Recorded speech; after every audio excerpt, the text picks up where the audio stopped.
Hey y'all, I'm going to be reacting to Dragon's Dogma Episode 5, and for those of you curious, I am watching this from Netflix's website, but without further delay, I'm going to start my reaction in 1-0, go. Alright. Netflix's logo, which I always think it's a cool looking logo. A Netflix original animated series.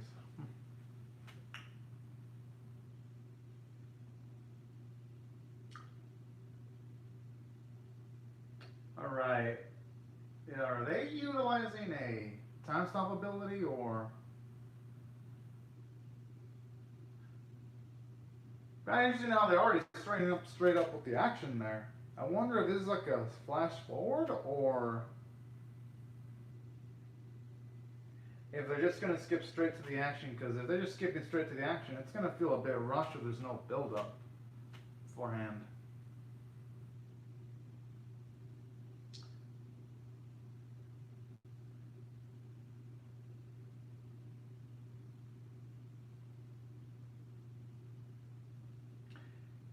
I actually like that there. You're getting to see some conflict between Hana and Ethan, which eventually, where we're gonna get that eventually.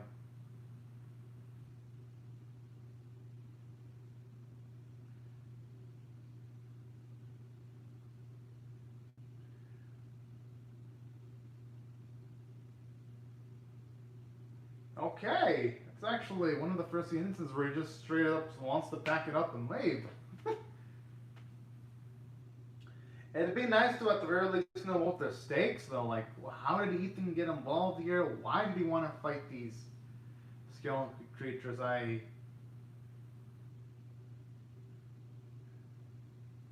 feels like this would have been a great character building moment if we would have seen what happened in between. Because it feels like they just literally going from point A to point C instead of going from points A, B, and C.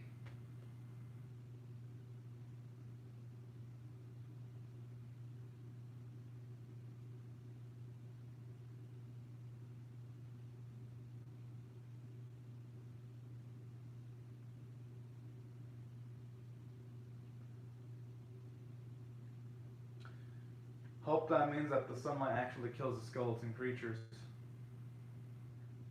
Oh,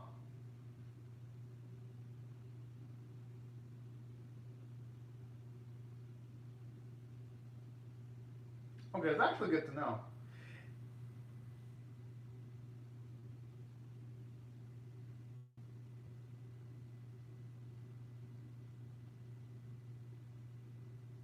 Huh. Okay, that's awfully pretty convenient there. But alright.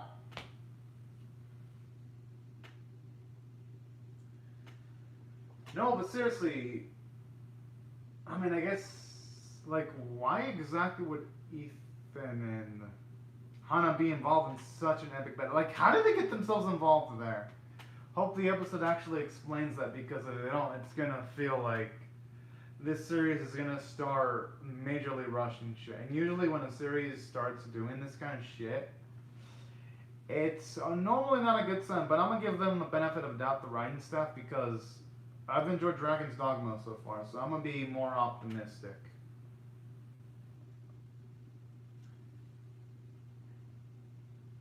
And I think through dialogue, they should be able to mention what Ethan and Hana were doing there.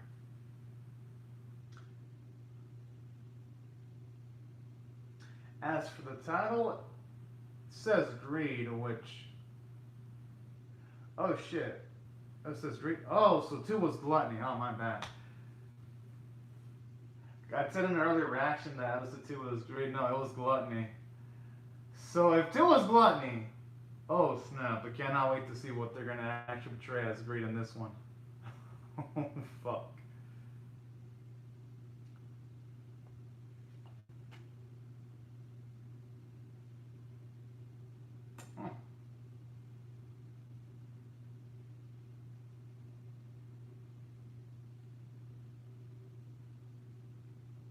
Okay, at least it explains why they ended up there. I can't blame him for laughing.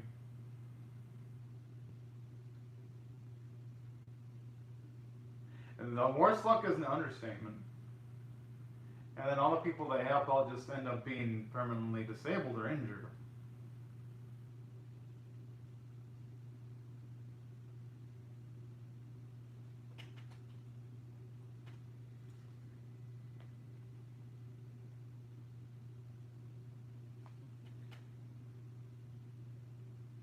Dang, that's a shame.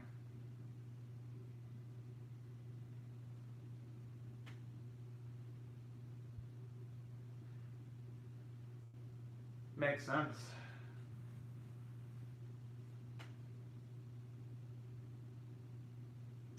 That explains why episode 2 ended off in the route of everyone stealing from each other or finding each other for resources.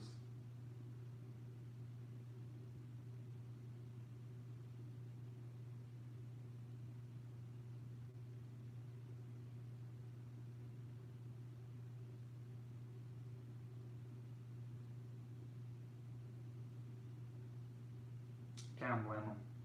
But it's not their fault though. Just for the simple fact that they couldn't have predicted Theo was going to kill himself and then he was going to kill Elizabeth. No one could have predicted that.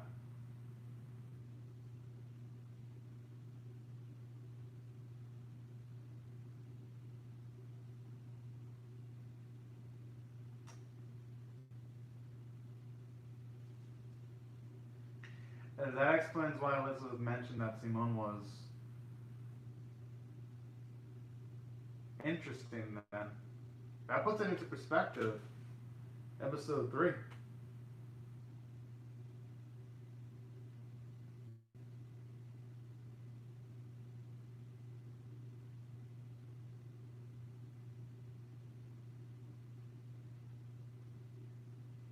Yeah, now Ethan's picked up the habit of not even eating much anymore.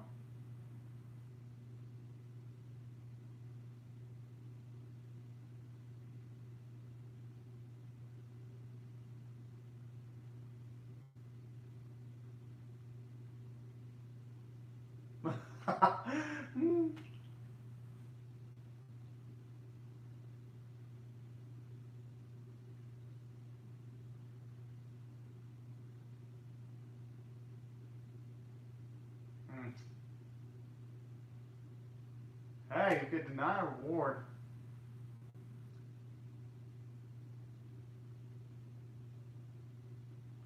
But I mean, hey, but it's with honesty. I mean, I don't think anyone would want to lie to someone like Ethan. Yeah, but Ethan's a changed man, though, with all this shit that's been happening. Damn!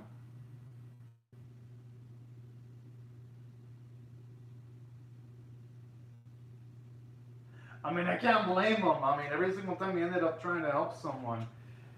Like I said, Theo and Elizabeth died. And then Lenny ended up blind.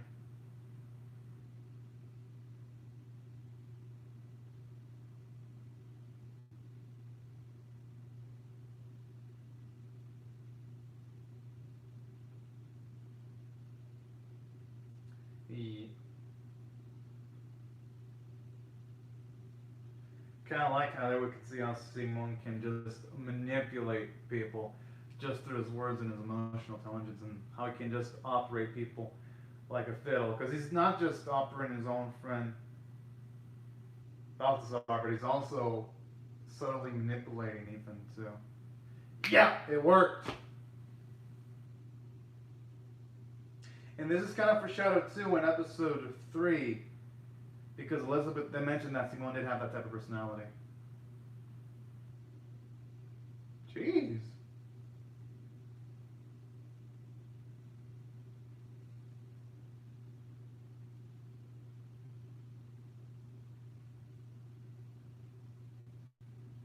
I mean, I guess it shouldn't be too surprising.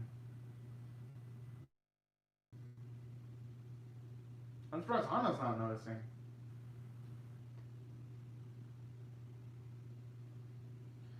No, but the changes that Ethan's going through are more permanent. He's a lot more pessimistic.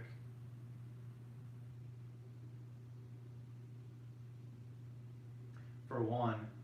And two, he doesn't just save everyone like he used to want to in the older days too. Man, actually, Hana's become a bit more reasonable now. I like that though. They're like nudging towards the opposite direction. With Hana, she's getting more humanity. Ethan is slowly losing it.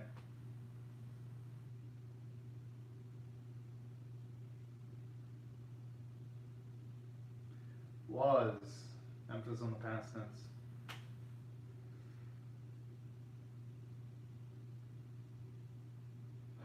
Not surprising. That explains why it's subtle greed.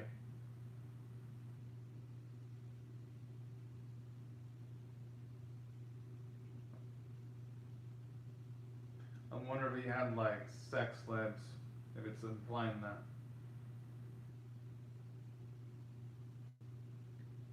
Whoa.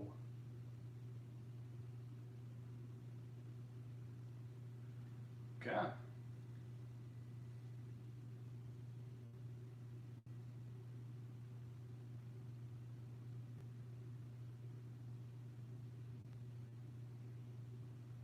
It's interesting they can't go with the option of burning down the whole building, but...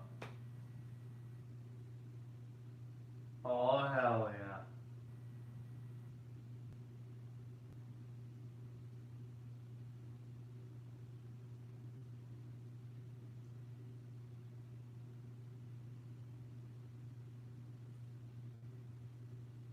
It's a trap. Yeah, I had a feeling it was going to be a trap. Because there was no fucking way it was going to be that easy. And considering this is based off a video game, there was bound to be.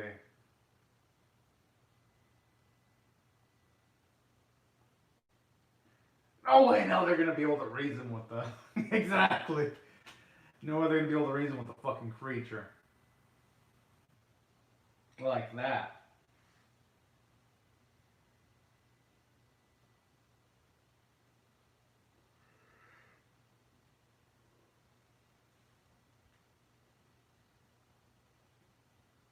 Oh! Dang, not even... Just a few seconds and already the fodder have been just instantly annihilated. I guess that's the number one rule in the series in Dragon's Dogma. If you're a character that has your face completely obscured by a helmet, you're gonna die. And you're more better protected not having a helmet or mask.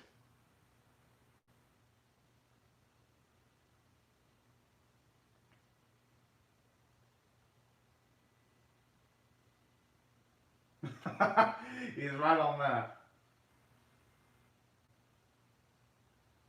Yo, CG art for the Lich kind of looks pretty good, especially the smoke effects. Oh yeah. Oh no.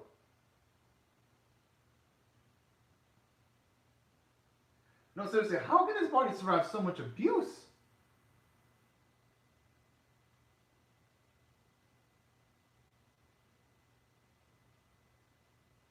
So what, do they need some kind of like exorcist to take it down?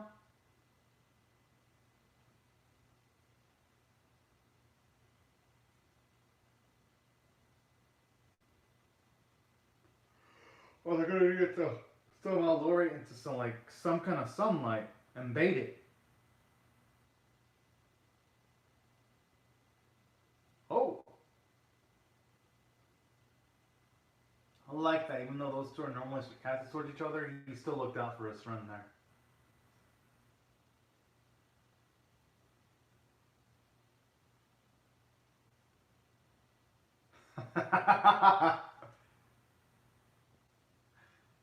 They should know she's utilizing that as bait.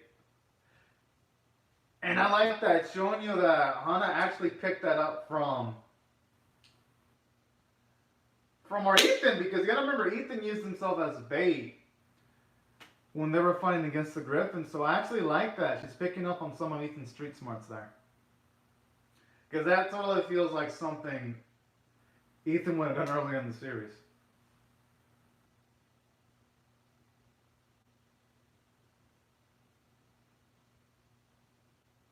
True, she can destroy the buildings so that the sunlight can actually hit them. At least that's what I'm gonna assume she's going after.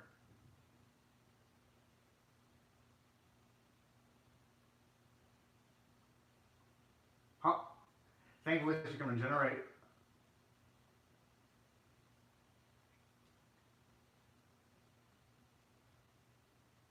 Yeah, going for the roof. Uh huh. Yes! now that is.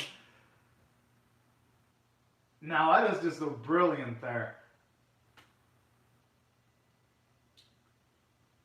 And you know what to say, great minds think alike. I mean, shit. She did exactly what I was.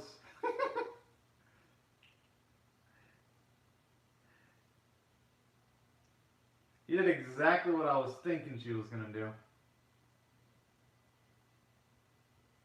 Yes! I still kind of wish they would give Hana at least a finishing blow, though. Don't get me wrong, it's cool to see Ethan finish off creatures, but damn. When is our girl gonna get, like. Hey, he's completely right about those balls.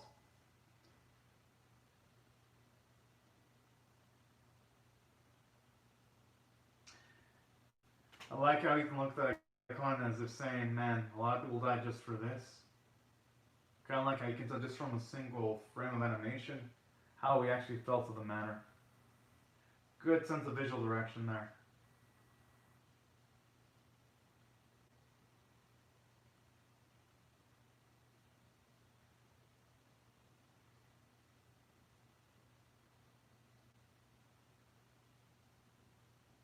Hmm.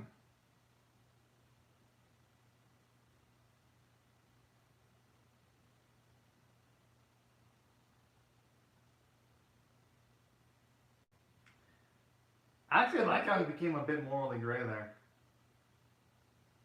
Hey, you know, Ethan isn't wrong. Oh, damn.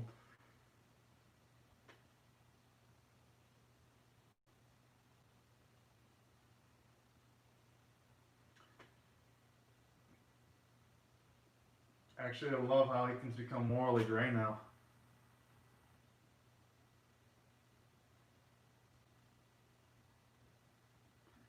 I mean,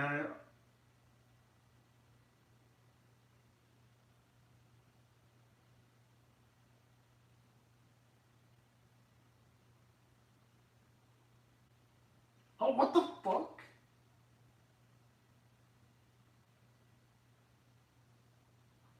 He will get rid of a childhood friend just for monetary gain.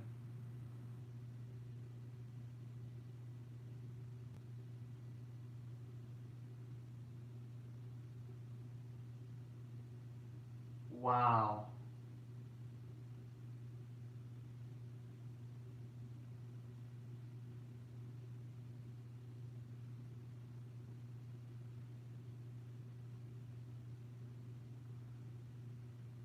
Balthasar, I am surprised he has become a sack of shit.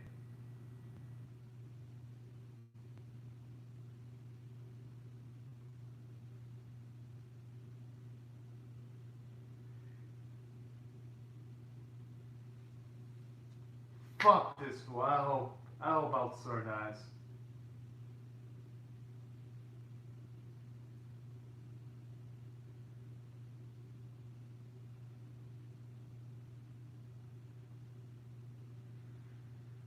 Shit like this is the reason why I do not blame Ethan bit, one bit for him acting the way he does.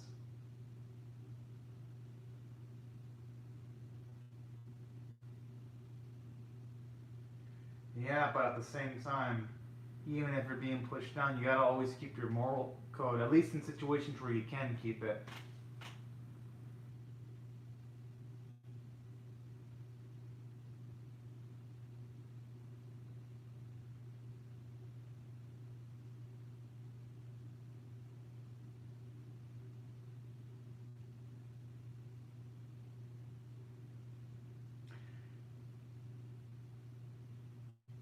And now you've got him going under Baltagri too. I just like Hana's there, just doesn't even want to say anything. She's like,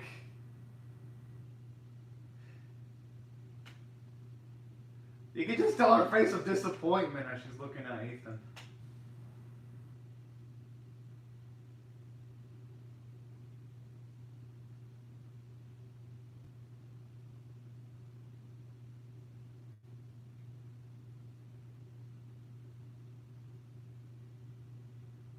Oh, pretty smart. Utilizing the environment to his advantage.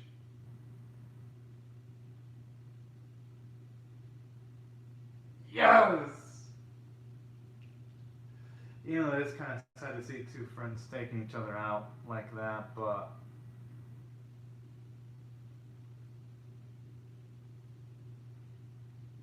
someone like Balthasar, he deserve an end like that.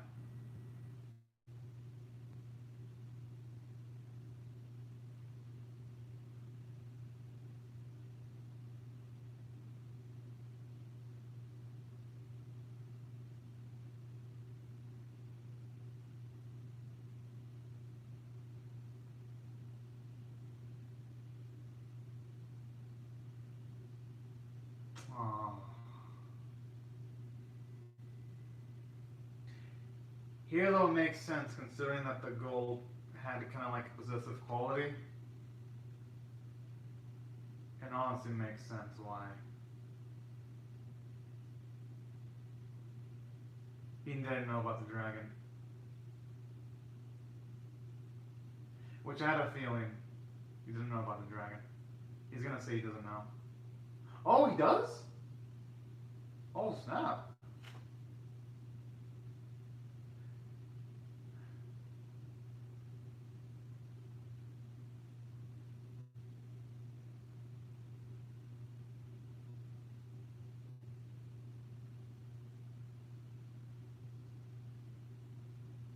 He's gonna want him to return the gold to the Duke. Oh, okay, I thought it was gonna be something else. I was wrong there.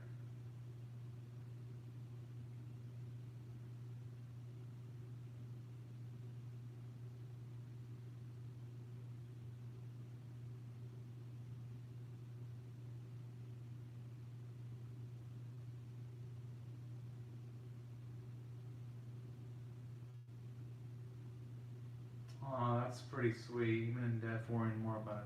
Even at death store, still worrying about his friend. Simone was a real one.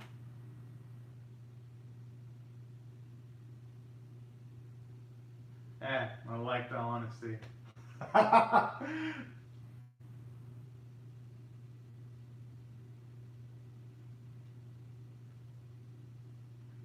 You know, I'm actually surprised that that it's the pawn that's the one doing the comforting.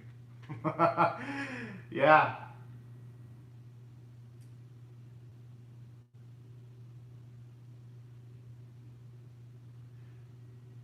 And you know, it's kind of sad just for the fact that Hana felt sad about Simone's death and Ethan himself.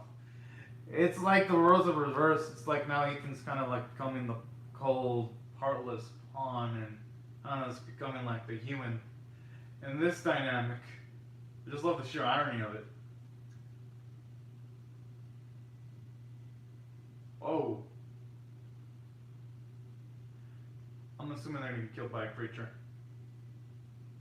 Oh, whoa, whoa, whoa, whoa, whoa. I'm assuming that's the succubus.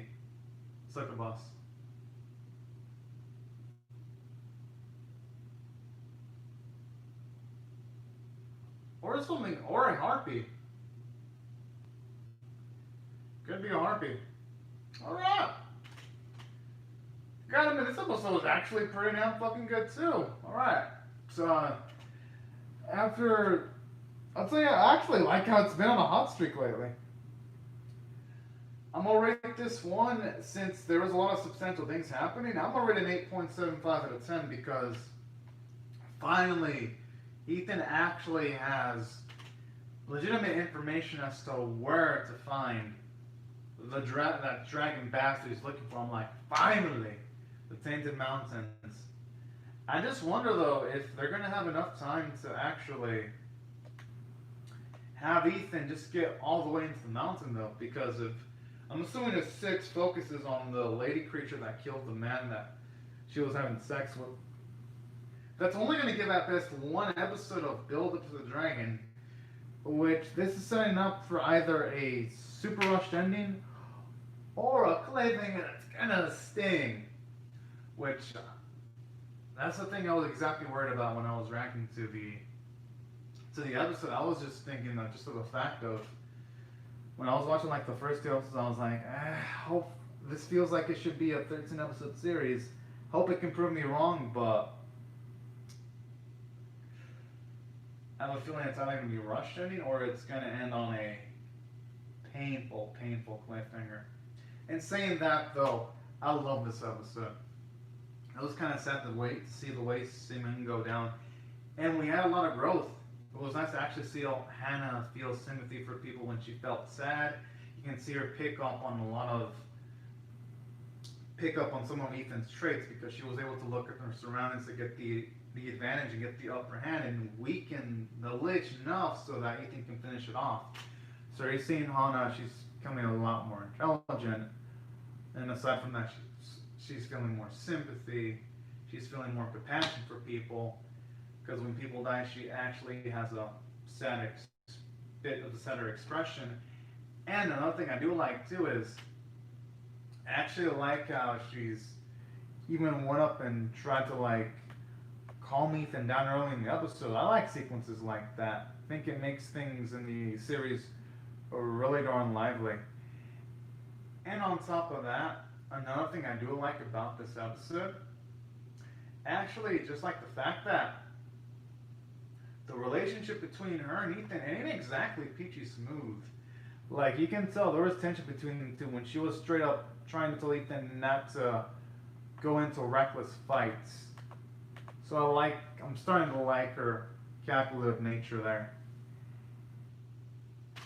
And on top of that, another thing I like about this episode too,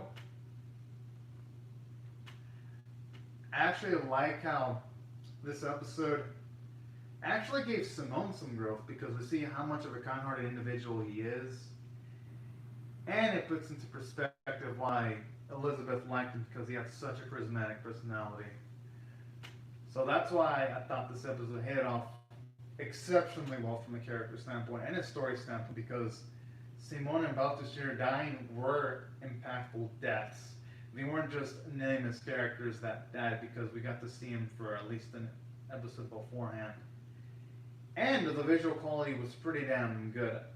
Especially anything involving the Lich. It just looked gorgeous. The way the gold was rendered was gorgeous. And that's why I felt this episode is an 8.75 out of 10 caliber episode. And it definitely pumps me up to see what they're going to do next, because this series, it has not, aside from like an episode or 2 being less than stellar, it has not disappointed one bit. And I'm pumped to see what they're going to do next. But anyways, y'all, these are my thoughts on Dragon's Dogma episode 5. I'd like to hear your thoughts on how you feel about my reaction or the episode itself in the comments section below. Rate the video, share it, comment, subscribe if you do not want to miss my reaction to episode 6. And I'll see you guys later in approximately 5 to 7 minutes if you want to see my reaction to its next episode. And yes, I'll of course also be reacting to episode 7 after I finish up my episode 6 reaction. But anyways, y'all, thank y'all so much for watching, and have a fantastic day, everyone. Bye-bye.